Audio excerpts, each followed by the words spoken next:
What it do? Welcome to the J-Boy Sports Podcast. Please like, share, and subscribe if you enjoy the content. If you don't love the content, you can still do those things because you could always help a brother out, because a brother would always help you out.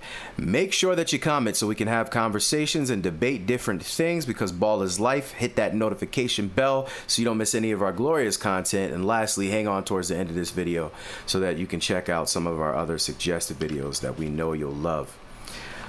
Jumping into this, we are going to talk about 5 categories of winning. So 5 winning categories. That's what the title of this is. And this is something that I've been thinking about and working on for a while. And please, like I said, make sure definitely you comment on this. Do you agree with it? Do you dislike it? Do you want to share it? Definitely share it. See if we can get the internet talking about this. But there are players.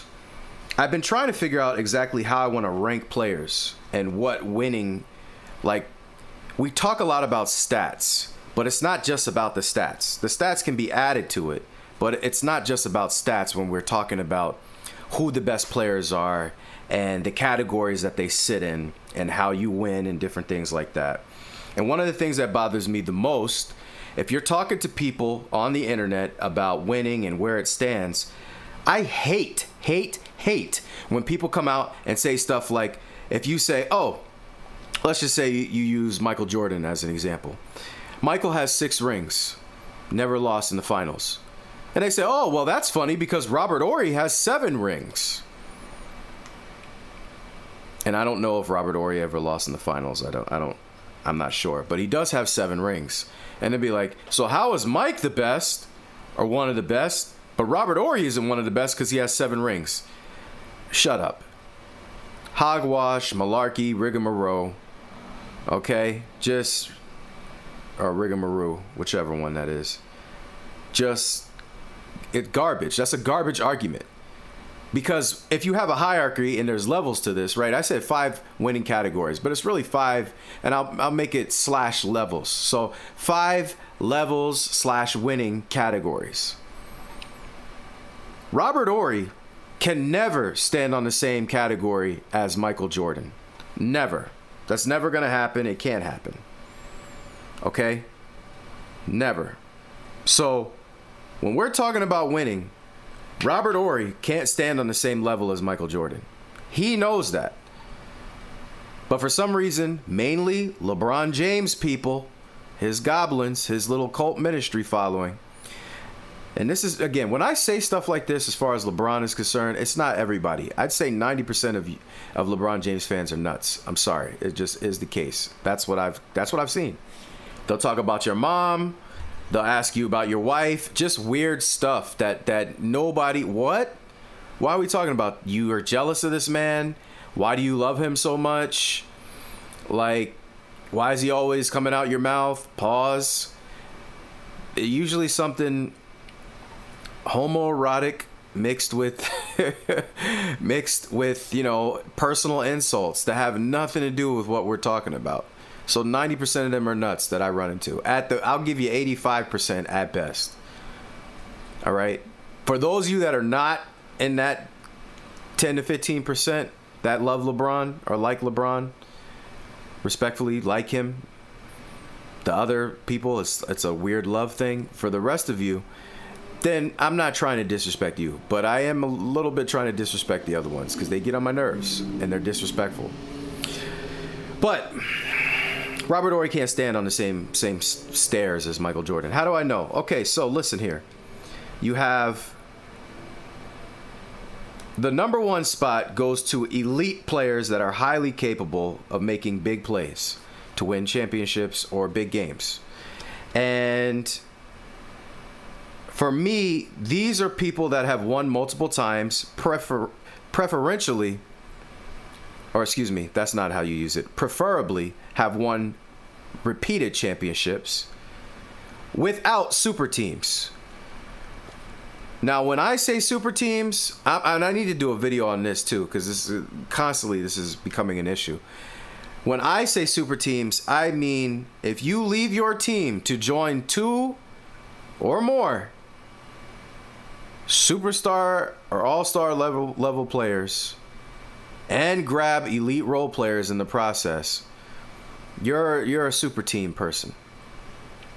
If you were drafted to that team, I personally don't look at that as the same level of super team. And I'll just explain this very briefly why.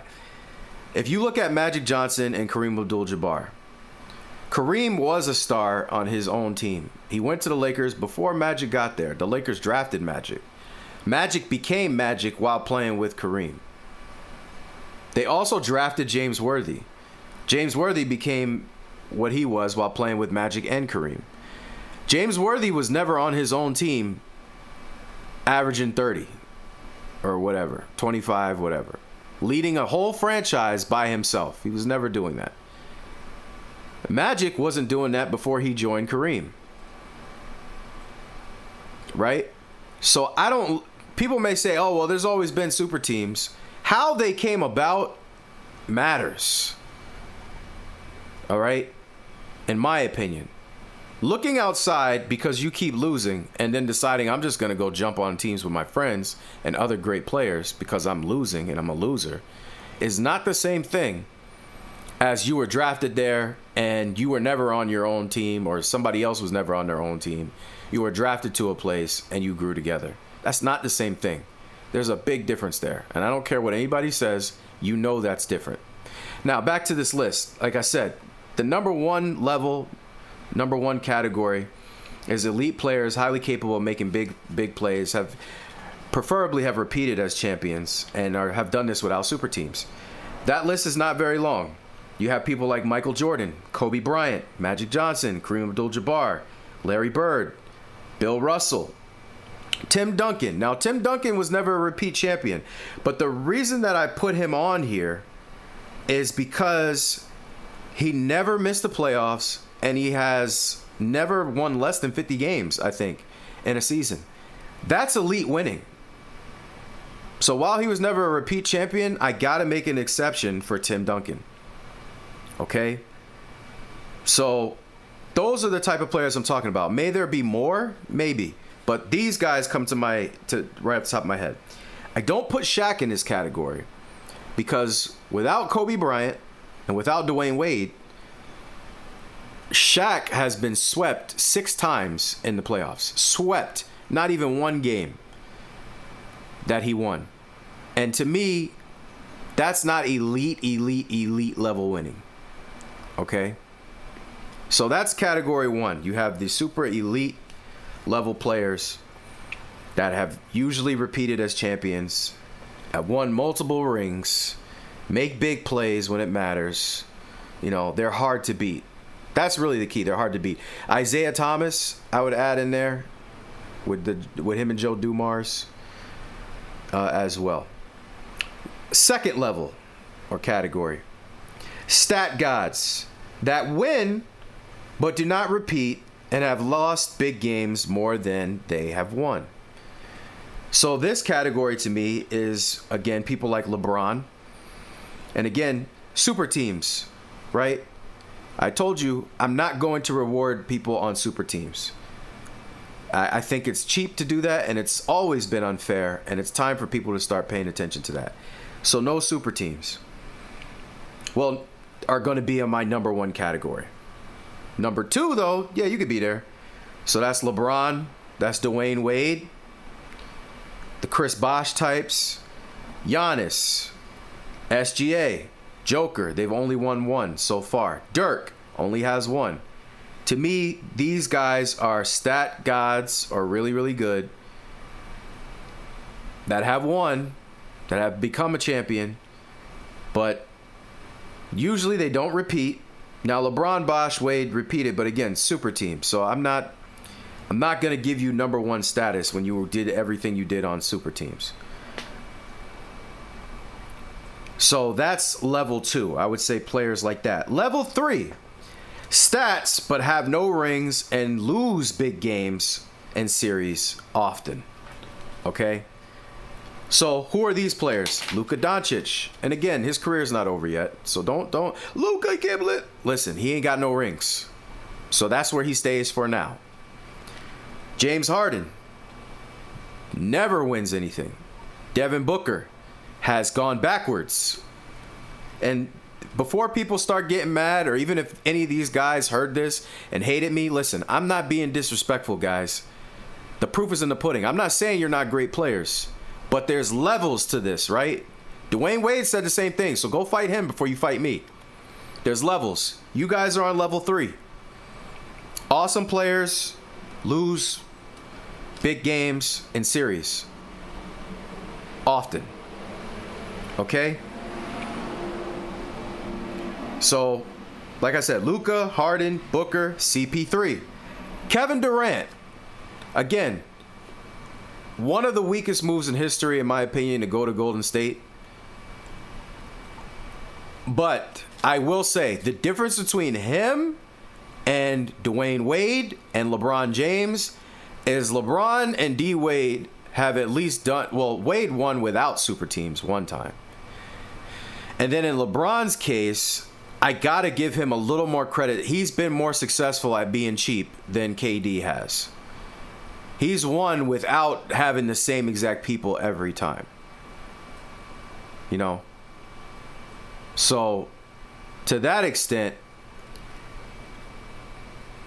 I would put KD in this third level tier, where stats, mainly people with no rings, but lose big games in series often. And I'm putting KD there because, again, Steph is the reason he has rings, in my opinion. Stephen Curry. Mind you, I put Steph Curry in the elite category. I don't know if I mentioned it, but he's in level 1 for me. And to explain why I have Curry level 1 and not like LeBron James, Curry won 2 championships without super teams. He's the only other player, I think, that won a championship without a top 75 player. Or is Tony Parker a top 75 with Tim Duncan? I think Tony Parker is, and that's why Tim Duncan's not in that category. But Curry won 2 championships without a top 75 player on his squad. And he also won 2 championships without super teams. KD won 2 championships because he was on a super team with Steph Curry. So that's why I can put Steph in the elite level of winning, and I won't put KD up there. All right? This is also people like Charles Barkley, Karl Malone. This is level 3, by the way. Stockton, Reggie Miller, Pat Ewing, Jason Kidd. Now, Jason Kidd did win a ring on Dallas, but really that was like his only ring. It was closer towards the end of his career. So maybe Jason Kidd can go to level 2, maybe. But I'll leave that one for you guys to decide. You can, I don't mind, but he definitely ain't no level 1. But I really don't even think he's level 2. I feel more comfortable with him in level 3. When he was the man, 100% doing his thing, he couldn't get over the hump. So to me, those are level 3 people. Elite players. So level 3 is elite players. Don't get it twisted. These guys are elite. Still elite, but not the winners, right? Level 4, you have won, but you're not superstars or all-stars regularly. So you may be an all-star once or twice, maybe even 3, but not regularly. Okay? That's level 4. So who's on level 4? To me, people like Gary Payton. Right? I put Gary Payton on this level. In fact, yeah, I'd put Gary Payton on this level. Aaron Gordon. Even though, maybe Gary Payton should be level 3. You could argue Gary Payton on level 3. Let me not disrespect him, because he's an elite player. These players are not necessarily elite. Let's put Gary Payton on level 3. All right, Gary Payton's level 3. Scratch him for level 4. Level 4 is people like Jason Terry, Aaron Gordon, Jamal Murray, who I do think Jamal Murray is closer to like level 3, but you know, he's never made an all-star game. He's never been as consistent for a whole season to really put it all together. So I got to put him level 4. Sean Marion, Chris Middleton, Rasheed Wallace, Ben Wallace maybe, Ron Artest, Lamar Odom, Rajon Rondo, Byron Scott, Michael Cooper. To me, these guys are level 4 players. Okay, level 4. Where they're talented, maybe have made an all-star game or 2. Maybe even have won rings. Like, obviously, Rondo has won 2. Byron Scott, Mike Cooper. but I wouldn't necessarily put them in the same category overall as the level 3 people who are elite players that just have not won. Okay, like really elite players but haven't won. And then the 5th category when it comes to winning, 5th level, is basically dudes that were role players but winners. So Derek Fisher, Robert Horry, Steve Kerr, Shane Battier, Mike Miller, Rick Fox, a Bruce Bowen type. These are some of the elite role players. Boris Diaw comes to mind, right? Boris Diaw was one of those guys that I think was an elite role player that I put Avery Johnson in that category for the old Spurs, right? These guys are elite role players. So they have their places in history, but it's just not, again, Robert Horry is not Kobe Bryant. That they're not on the same level. So you can't say, well, Kobe has 5, Robert Horry has 7. That sounds stupid, man. That sounds stupid. So, really, this is my list. And category and levels. There's levels to winning. There's levels to it. So how do we categorize these levels? That's the way we're going to do it. So I'm just going to, I put a picture up so you guys can see it. But also here, I'm just going to go through it quickly again and try to simplify it. This is a working list, but level 1, elite players, highly capable of making big plays, repeat champions most of the time. Okay? Level 2, stat gods. They do win, maybe have not repeated as a champion, have probably lost more big games than they've won. But they've done something. They've proven themselves worthy. Number 3, level 3. These are guys that have stats, but no rings, and lose big games and series often. Okay? They're elite level players, but they're not elite level winners. Level 4.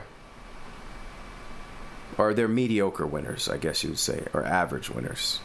Or maybe above average, but they're not elite. So let's say they're elite players, but average, a little bit above average winners. Okay? That's what we'll say. I'm just going to write that down. That's good stuff. All right. Level 3, these again are elite players, but have... oh, no, we just said level 3. Sorry. Level 4, you've won, but you're not a superstar. You're an all-star, but not regularly. Okay, and then level 5, role players through and through, but elite in their roles and are great winners. Okay? You want these people on your team because they're winners. They're just not superstars or all-stars. Some of them might be close, but, they're not quite that. So, excuse me. With that said, what do you think? Like, share, subscribe. Share this, okay? There's levels to winning. There's five levels to winning categories. What do you think about what I said? Let's have a conversation. Debate. Share this. What is your opinion? Am I completely off? Am I ridiculous? Am I on point? You let me know. I appreciate you very much for listening this long. Thank you very much for your time. Truly appreciate you, okay? Hit that notification bell so you don't miss any of our glorious content. Hang on towards the end of this video to catch some of our other suggested videos that we know you love. Truly appreciate your time once again. Very thankful, very humble. Much love.